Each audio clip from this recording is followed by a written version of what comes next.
తాతకి రాలేదు, మా నాయనకి రాలేదు, ఇప్పుడు మాకు కూడా పాస్బుక్లు రావటం లేదని వారు ఒక ఆవేదన వెళ్ళబుచ్చడం జరిగింది.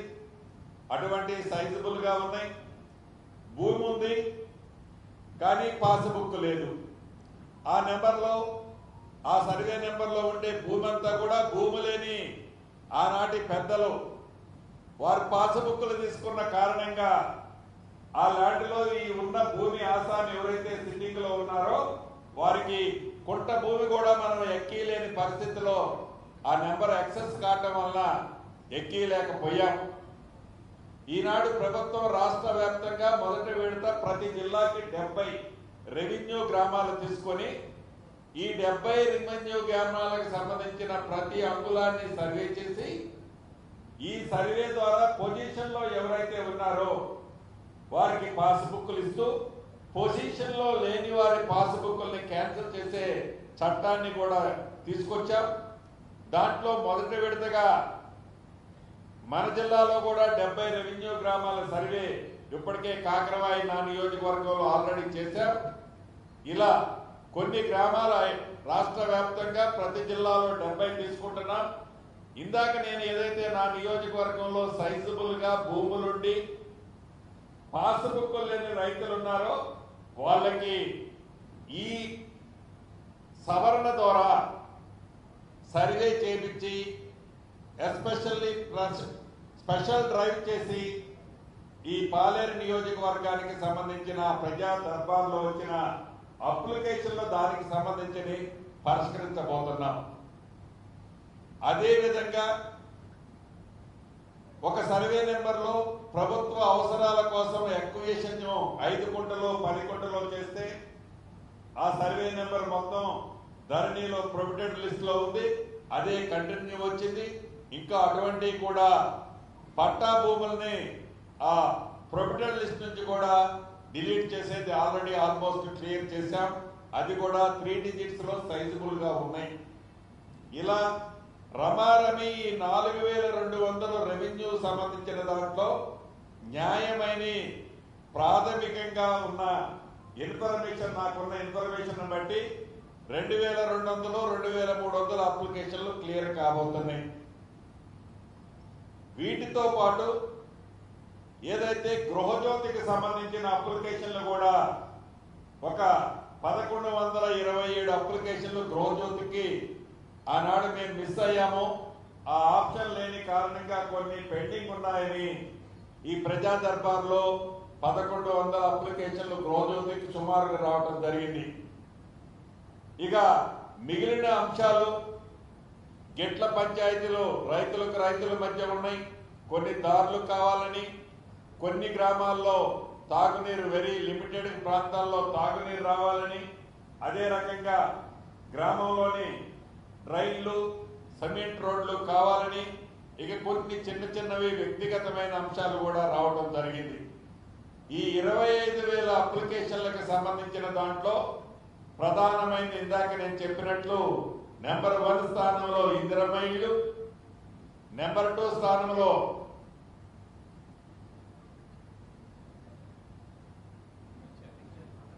ఆసరా పెన్షన్లు, నెంబర్ 3 స్థానానికి సంబంధించిన దాంట్లో భూ సమస్యలు, నెంబర్ 4 కు సంబంధించిన దాంట్లో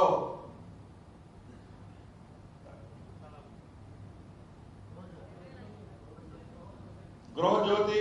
ఇలా ఈ అంశాలన్నీ కూడా ఐడెంటిఫై చేయడం జరిగింది.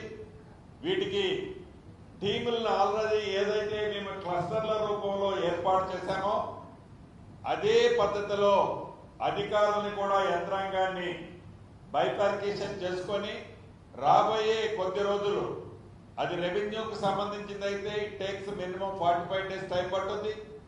అదే రకంగా ఇందిరమ్మ ఇళ్లకు సంబంధించింది ఇప్పుడు 2వ విడత 2000 ఇచ్చాం. ఈ 11,000కు సంబంధించిన దాంట్లో డెఫినెట్ గా జెన్యూన్ ఉన్నాయి, కొన్ని ఉన్నాయి. వాటిని ఫేస్ మేనర్ లో ఇచ్చే కార్యక్రమం చేపడుతున్నాం. 3వ అంశం ఇందాక నేను మిస్ అయింది కూడా ఇళ్ల స్థలాలు కావాలని. ఇళ్ల స్థలాలు కావాలని కూడా సుమారుగా ఒక 1500-1600 అప్లికేషన్లు రావడం జరిగింది.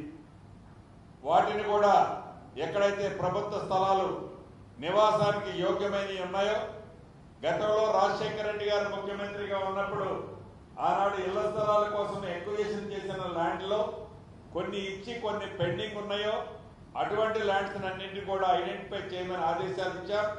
దాని ప్రకారం దాన్ని కూడా సాల్వబుల్ ప్రాబ్లమే కాబట్టి రాబోయే కొద్ది రోజుల్లో సాల్వ్ చేయగలుగుతాం.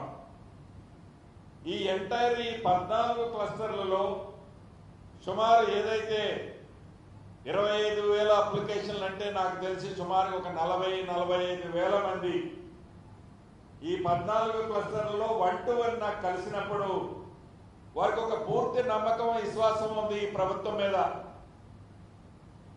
ఈ 40,000 నుంచి 45,000 మంది ఎవరైతే 1 to 1 నేను కలిశానో, నేను చూశానో, నేను విన్నానో వారికి ఒక పూర్తి నమ్మకము విశ్వాసము ఉంది. ఆ వచ్చిన 45,000 మంది కాంగ్రెస్ పార్టీకి సంబంధించిన వారే కాదు, కాంగ్రెస్ షర్ట్ తొడుక్కొని వచ్చి నిలబడ్డవారు కాదు, కాంగ్రెస్ కు సంబంధించిన వాళ్ళు ఇచ్చిన అప్లికేషన్లే కాదు. నేను చెప్పేదానికంటే ఇక్కడున్న మీడియా మిత్రులు కూడా ప్రత్యక్షంగా ఈ 14 రోజులు చాలా మంది అటెండ్ అయ్యారు.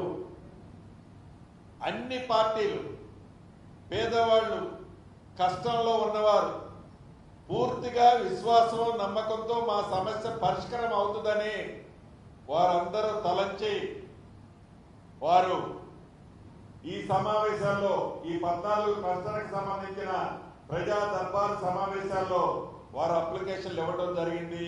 వారు చెప్పింది బట్టి నాకు పూర్తిగా అర్థమైంది ఏంటంటే ఈ ప్రభుత్వం మీద వారికి పూర్తి నమ్మకము విశ్వాసము ఉంది.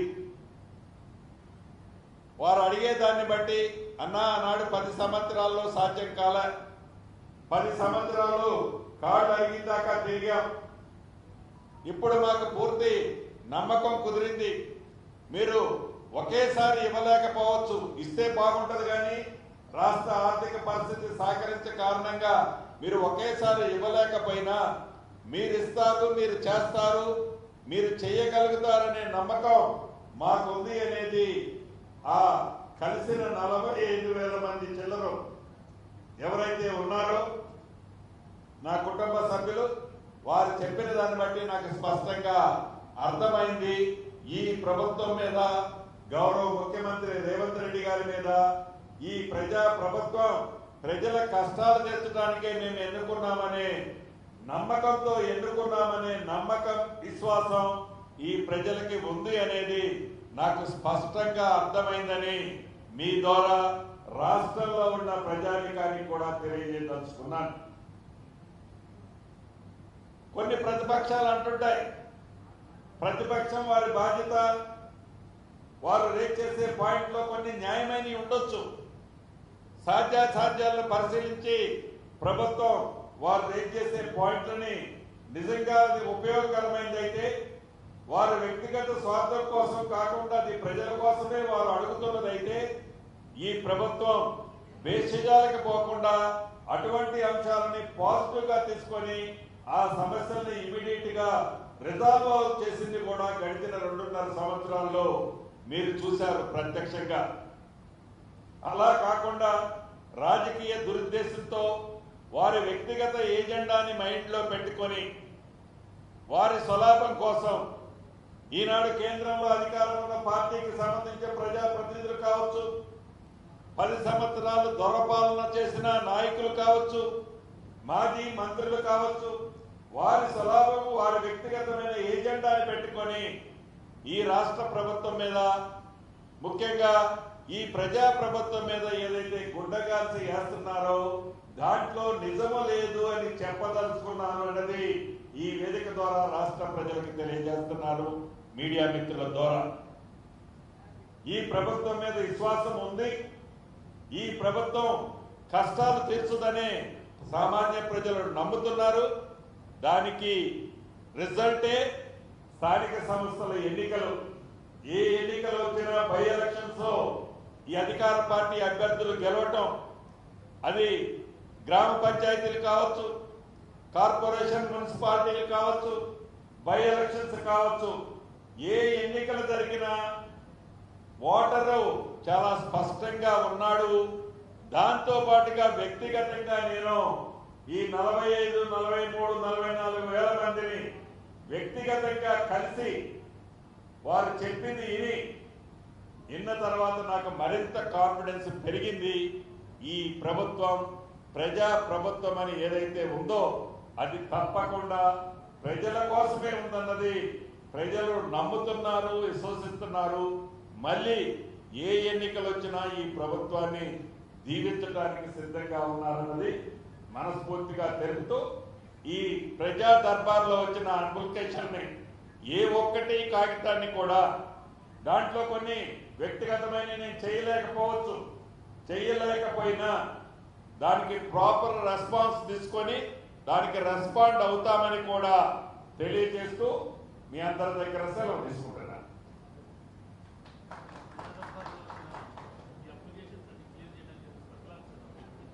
ఎస్, అంటే ఈ 14 క్లస్టర్లకి 14 మందిని ఫైనల్ చేశాం. ఈచ్ క్లస్టర్కి 3. ఈ 3 అది రెవెన్యూ నుంచి, హౌసింగ్ నుంచి, తర్వాత ఎలక్ట్రిసిటీకి సంబంధించిన వాళ్ళు, ఇట్లా ఒక్కొక్క క్లస్టర్కి 3 చొప్పున ఫైనల్ చేయడం జరిగింది.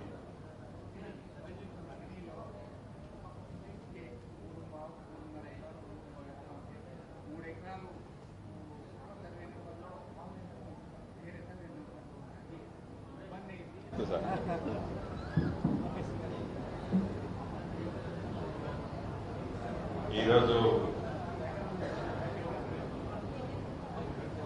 మీడియా సమావేశంలో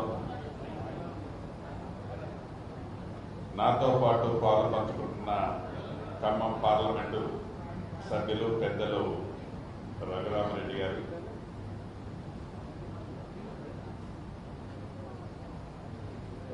ప్రింట్ అండ్ ఎలక్ట్రానిక్ మీడియా మిత్రులందరికీ మనస్ఫూర్తిగా హృదయపూర్వక నమస్కారం. ప్రధానంగా ఈరోజు యొక్క సమావేశం ముఖ్య ఉద్దేశం ప్రజాపాలన ప్రగతి ప్రణాళికలో భాగంగా రాష్ట్ర ప్రభుత్వం 2 సంవత్సరాలు పూర్తి చేసుకొని 3వ సంవత్సరంలో అడుగుపెట్టిన సందర్భంగా 99 రోజుల కార్యక్రమం రాష్ట్ర వ్యాప్తంగా అన్ని సెక్టార్లకు సంబంధించిన అంశాల మీద ప్రభుత్వ అధికారులే ప్రజల వద్దకు వెళ్లే కార్యక్రమాన్ని